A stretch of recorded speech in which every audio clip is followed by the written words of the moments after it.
Selamat datang di channel YouTube saya, Informan A1. Saya sangat senang bisa berbagi konten-konten menarik dengan Anda semua.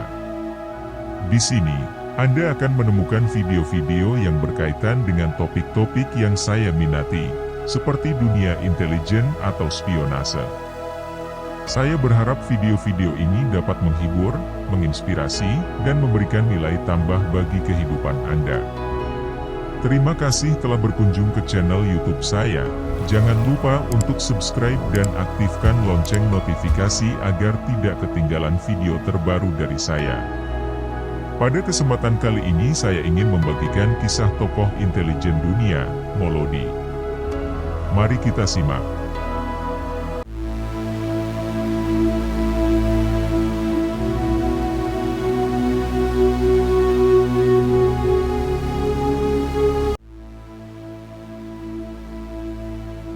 Semua orang menyukai Gordon Lonsdale, orang Kanada yang tampan. Dia sepertinya punya teman di seluruh London. Pada akhir 1950-an, dia adalah wajah yang akrab di klub dan restoran terbaik di ibu kota, dengan mobil putihnya yang diimpor Amerika dan, tentu saja, mahal, menyerang di negara yang masih berusaha pulih dari kerusakan akibat Perang Dunia Kedua. Dia tinggal di kediaman yang indah bernama Gedung Putih, tepat di sebelah Regent's Park. Di sana dia akan mengadakan pesta mewah, di mana pacar-pacarnya akan berbaris kagum dengan penampilan hitamnya yang cantik. Lonsdale sebenarnya adalah pekerja keras di balik kesan playboy. Dia menjalankan bisnis yang menyewakan mesin tanda tangan dan menjual mesin dan peralatan yang berkaitan dengan keamanan mobil. Pekerjaan ini membuatnya berpindah dari satu negara ke negara lain. Ada sisi lain dari pengusaha playboy ini yang mengejutkan semua pacar, mitra bisnis, dan bahkan pemilik restoran yang mengira mereka mengenalnya dengan baik. Nama aslinya adalah Konon Trofimovich Molody dan dia adalah mata-mata Soviet. Molody menjalani kehidupan yang luar biasa. Lahir di Rusia pada tahun 1922, dia dikirim untuk tinggal bersama bibinya di California pada usia 7 tahun. 9 tahun kemudian, dia bisa berbicara bahasa Inggris dengan aksen asli. Pada tahun 1936 ia kembali ke Rusia, bergabung dengan gerakan pemuda komunis dan bertempur dalam Perang Dunia Kedua. Setelah perang berakhir, Molody direkrut oleh KGB, Dinas Keamanan Soviet. Dia adalah seorang fanatik ideologi komunis negaranya dan menguasai bahasa dengan baik, dua hal penting yang akan membuatnya menjadi mata-mata yang ideal. Pada usia 32 tahun ia mencapai pangkat komandan dan berpartisipasi dalam beberapa tugas luar negeri. Pada tahun 1954, pada puncak Perang Dingin antara Uni Soviet dan negara-negara Barat seperti Amerika Serikat dan Inggris Raya, dia menerima tugas terpentingnya. Setelah Perang Dunia Kedua, bentuk peperangan baru terus berkembang, kapal selam membawa bom nuklir. Beberapa kapal pengintai bersembunyi di bawah laut. Tidak mungkin melacak dan menghancurkan kapal-kapal ini karena bahaya menghancurkan negara musuh dengan senjata nuklir. Molody dikirim ke Inggris dalam misi penyamaran untuk mengungkap seluruh persenjataan kapal selam nuklir Angkatan Laut Kerajaan yang berkembang pesat. Untuk memenuhi tugas itu, dia harus terus berhubungan dengan mata-mata Soviet lainnya, selain mencari anggota tentara Inggris atau pejabat pemerintah yang dapat menjual informasi rahasia kepadanya. Tugas seperti itu membutuhkan komitmen yang besar. Molody berusia 33 tahun. Dia harus meninggalkan semua miliknya di Uni Soviet dan pergi ke negara asing, Ia diberi nama baru dan kewarganegaraan baru, yaitu Gordon Lonsdale. Pernah ada seorang Kanada bernama Gordon Lonsdale, tetapi dia menghilang di Finlandia, mungkin terbunuh, dan paspor palsu serta masa lalu sejarahnya kini berada di tangan Molody. Dia ditempatkan di Kanada pada tahun 1954. Setelah menghabiskan 1 tahun di sana sebagai Lonsdale, dia pergi ke Inggris pada bulan Maret 1955. Dia dengan sempurna mewujudkan identitas barunya. Gordon Lonsdale memiliki 2 teman baik, Peter dan Helen Kroger, yang tinggal di luar London, di pinggiran barat Ruislip. Mereka adalah pasangan Amerika yang hidup tenang di usia 50-an. Anda menjalankan bisnis yang berhubungan dengan buku antik. Suatu hari teman-teman di jalan memintanya untuk menghadiri makan malam mereka. Helen tiba dengan gaun hitam panjang dan pembawa acara berseru, "Helen, kamu terlihat seperti mata-mata Rusia." Jika tuan rumah yang ceria ini tidak tertawa terbahak-bahak atas kejenakaannya sendiri, dia mungkin akan melihat perubahan sekilas di wajah Kroger. Helen Kroger adalah mata-mata Rusia, begitu pula suaminya. Rumah mereka di 45 Cranley Drive merupakan ancaman serius bagi keamanan Inggris. Di bawah lantai dapur terdapat ruangan dengan pemancar frekuensi radio dan perekam pita berkecepatan tinggi yang mengirimkan pesan campuran dengan lebih dari 240 kata per menit. Antena dalam ruangan sepanjang 23 meter mencapai loteng rumah. Ada radio di ruang tamu yang bisa menerima sinyal dari mana saja. Di sebelahnya tergeletak mesin tik, tape recorder, dan headphone. Kamar mandi dapat diubah menjadi kamar gelap yang dilengkapi dengan perangkat untuk membuat dan membaca mikrodot, sebuah teknik yang dapat digunakan untuk mengecilkan potret seukuran pin. Ada kejutan di mana-mana. Salinan Alkitab di ruang tamu digunakan untuk menyembunyikan selofan PK cahaya untuk membuat mikrodot. Ada mikroskop di kamar tidur untuk memeriksa noda mikro. Gulungan mikrofilm disembunyikan di dalam botol. Kotak bedak dibiarkan terbuka di kamar mandi, alat untuk membaca mikrodots terlihat seperti teleskop kecil. Korek api besar di atas meja menutupi kotak rahasia yang penuh dengan pesan rahasia. Keluarga Kroger menjalani kehidupan yang tidak biasa, seperti halnya Molody. Peter Kroger lahir sebagai Morris Cohen dari orang tua Rusia Yahudi di New York. Dia bertemu dan menikahi Helen di University of Illinois. Nama aslinya adalah Lona Petka. Keduanya menjadi komunis pada tahun 1930-an, dan Peter berperang melawan kaum fasis dalam Perang Saudara Spanyol. Dia kembali ke Amerika Serikat dan bekerja untuk beberapa organisasi bisnis Soviet sebelum bergabung dengan Angkatan Darat AS dalam Perang Dunia Kedua. Setelah perang, keduanya menjadi mata-mata Uni Soviet dan membantu menyampaikan informasi tentang senjata nuklir Amerika kepada Rusia. Mereka melarikan diri dari Amerika pada tahun 1950 untuk menunggu penangkapan dan muncul kembali di Inggris pada tahun 1954. Kali ini mereka dikenal sebagai Krogers, setelah pasangan Selandia Baru yang meninggal seabad sebelumnya. Lonsdale sering berkunjung ke Cranley Drive. Dia datang untuk makan malam setidaknya sebulan sekali, setiap hari Sabtu. Tentu saja, bukan hanya itu yang dia lakukan. Keluarga Kroger adalah penghubungnya dengan Uni Soviet. Di rumah sepi ini, hasil spionasenya dikirim ke KGB di Moskow.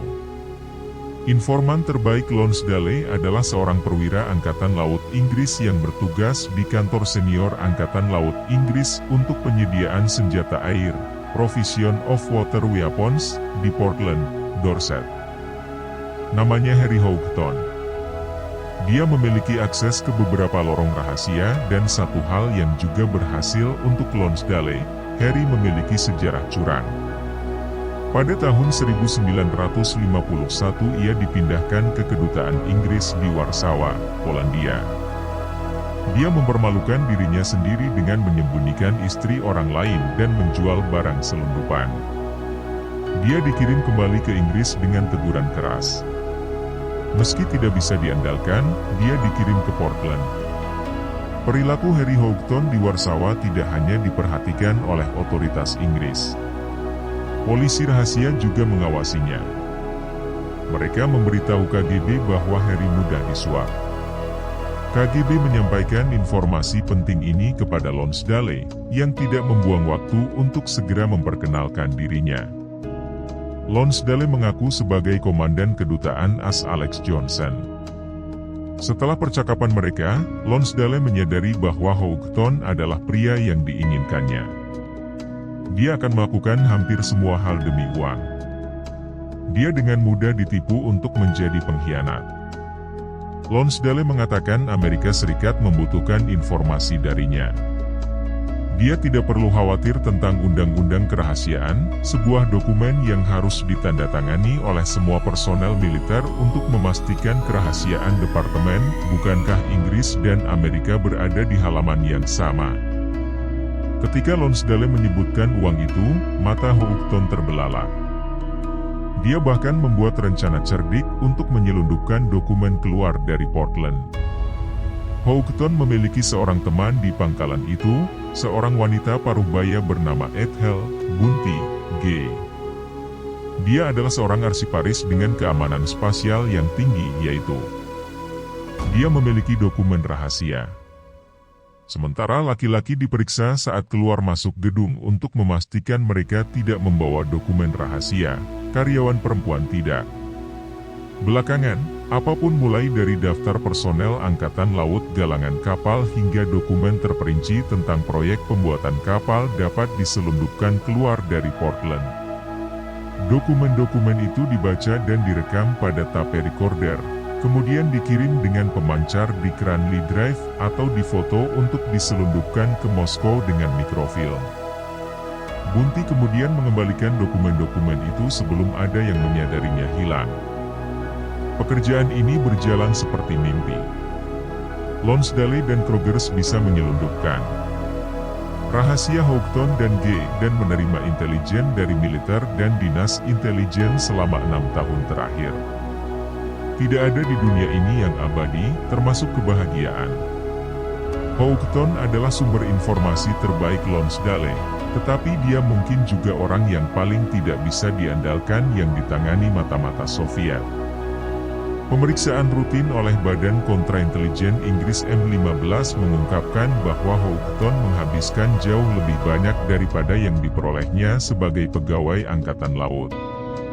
Pada tahun 1960 ia menerima 714, yang pada saat itu bukanlah gaji yang sangat tinggi. Tapi dia baru saja membeli mobil baru yang mencolok, membangun rumah seharga $10.000, dan menghabiskan $20 sebulan untuk minum. Di mana dia mendapatkan begitu banyak uang? M15 ingin mencari tahu. Pemeriksaan rekening Houghton tidak menghasilkan apa-apa. Lonsdale membayarnya secara tunai, membuat polisi tidak dapat menentukan sumber pendapatannya. Pada Juli 1960, seorang agen Mi-5 mulai mengikuti Houghton dan G. Dia menemaninya dalam perjalanan ke London ke teater Old Vic di Waterloo. Dia melihat mereka bertemu Gordon Lonsdale dan memberinya sebuah amplop dengan imbalan tas belanja. Houghton dan G segera pergi dan kembali ke mobil mereka. Semuanya sangat mencurigakan. Sebulan kemudian, Houghton pergi ke London lagi. Di sana dia bertemu Lonsdale di Old Vic dan mereka berhenti untuk rehat kopi. Seorang agen Mi-5 duduk di samping meja mereka dan mencoba menguping percakapan itu. Selanjutnya, kita bertemu setiap Sabtu, kata Lonsdale, khususnya Sabtu pertama di bulan Oktober dan Sabtu pertama di bulan November. Ada yang direncanakan? Mereka meninggalkan kafe dengan agen Mi-5 mengikuti mereka dari kejauhan. Dua pria bergegas ke bilik telepon. Anda tidak menelepon. Houghton menyerahkan koran itu ke Lonsdale. Kemudian mereka berpisah. Houghton menghilang ke dalam kerumunan, agen Mi-5 mengikuti Lonsdale, yang masuk ke mobil dan pergi. Sepasang agen Mi-5 lainnya mengikuti di dalam mobil sampai mereka berhenti di depan ban. Lonsdale keluar, menyerahkan sebuah tas kerja coklat kepada kasir dan pergi. Setelah Lonsdale pergi, agen Mi-5 membobol ban. Mereka dengan hati-hati menjelaskan kepada manajer ban bahwa mereka mendapat perintah sangat rahasia dari pemerintah dan mereka ingin melihat apa yang ada di dalam koper coklat itu. Manajer itu mengerti dan mereka menemukan kamera Rusia, kaca pembesar, 2 film, dan pilihan kunci di brankas Lonsdale. Semuanya sangat mencurigakan. Penyelidikan kemudian dilakukan. Setelah kembali, Lonsdale melakukan perjalanan ke Eropa selama 2 bulan untuk urusan bisnis. Kepala, agen MI sedang menunggunya. Mereka mengikutinya saat dia mengambil koper dari bangku. Kemudian dengan kereta api ke Ruislip. Setelah beberapa minggu, MI melanjutkan pemantauan dan polanya mulai membaik. Houghton bertemu Lonsdale di London pada hari Sabtu pertama setiap bulan. Mereka bertukar paket dan pada malam hari Lonsdale pergi ke Ruislip. Tiba di Kroger sekitar pukul 19.15. Setelah 3 bulan, agen M15 memutuskan untuk menangkapnya. Orang yang ditugaskan untuk mengarahkan operasi ini adalah detektif George Smith dari kepolisian London. Pada 7 Januari 1961, Harry Houghton pergi ke London. Pada kesempatan tersebut, Bunty G ikut membawa tas belanja berukuran besar.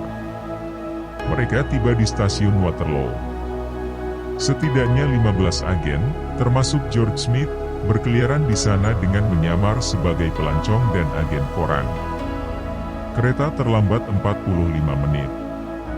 Penundaan itu membuat agen Smith kurang waspada, atau mungkin penyebabnya adalah udara dingin.